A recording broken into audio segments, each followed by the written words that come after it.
Hey there, I'm Jack. And I'm Sarah. Welcome to Everyday English. Today we're going to look at how to write a formal letter or email.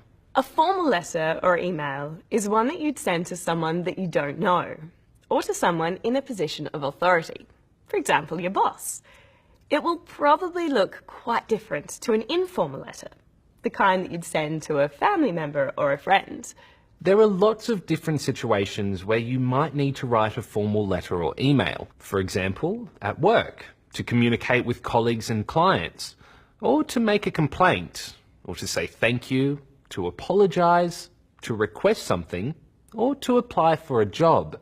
So say, for example, I've just found a great job advertised and I want to apply. I'm going to need to write a formal letter of application. I'm going to start by writing my name and address in the top right-hand corner of the letter like this. Then in the left-hand corner, I'm going to write the date and the name, title and address of the recipient. Of course, if this were an email, I wouldn't need to include either of those. Now I have to think about a greeting or salutation. The most common way to start a formal letter is to say dear or to, then use the title and the last name of the person you're writing to. For example, Dear Ms. Jones. Titles can be difficult, and you have to make sure you get them right. Mr. can be used for a man, unless he has a professional title like doctor or professor. If you're writing to a woman and she doesn't have a professional title, you have to choose between Mrs., Miss or Ms. Mrs. is used for a married woman, and Miss is used for a young girl and sometimes for an unmarried woman. Ms. can be used for either. Because men's titles don't change when they're married, many women think their title shouldn't either. So lots of women prefer Ms. And it's probably the safest to use if you're not sure. If you don't know the name of the person you're writing to, then you can start your letter with to whom it may concern, or Dear Sir, Madam. Here's an example of where formal written English can be really different to spoken English. You wouldn't often say something like, Dear Sir, or to whom it may concern. But it's really common in letter writing. Also, when you're writing an email, you won't usually use to whom it may concern, even if you don't know the person. Paragraphs help to break up the text, making it easy to read. They can also indicate that a new point is being introduced. Now, your letter doesn't have to be long, but it does need to be clear. In your first paragraph, you can introduce yourself and say why you're writing. That's the reason or the goal for your letter. For my job application, I'm going to start with, I am writing to apply for the position of shark handler. If you were writing to request more information, you might start with, I am writing to request.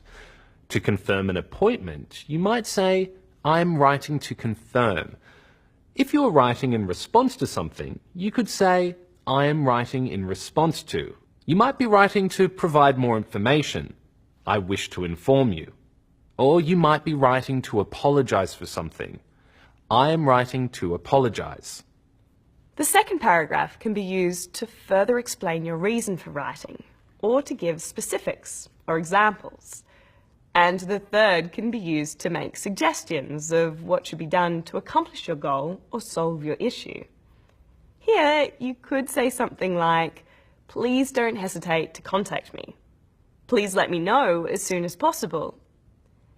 I hope we can resolve this matter. I look forward to hearing from you.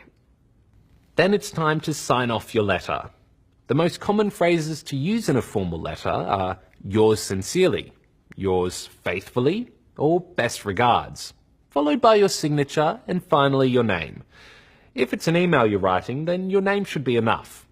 All right, Sarah, let's have a look at your job application. Okay, right. It says, Dear Ms. Jones, my name is Sarah Larson and I am writing in regard to the role of shark handler at the Sydney Aquarium. While I did not have a lot of experience with sharks, I really like seafood.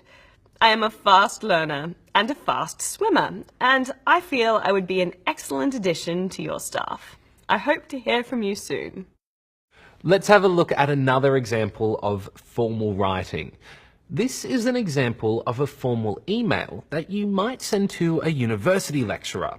Dear Professor Smith, I was unable to attend my biology tutorial today due to a doctor's appointment. Would it be possible to let me know what work I missed and what homework was given out? Thank you for your time. Best regards, Jack Evans. As you might have noticed, there are some differences between letters and emails. Emails are usually shorter, and you don't need to worry so much about formatting, like including the addresses and date and signature. But there are some similarities. For example, it's best to use the salutation Dear, followed by the recipient's title and their last name. There's also a formal sign-off, in this case, best regards. Well, I hope that's helped to give you some tips about formal writing. Why don't you try writing your own formal letter or email? We'll see you next time.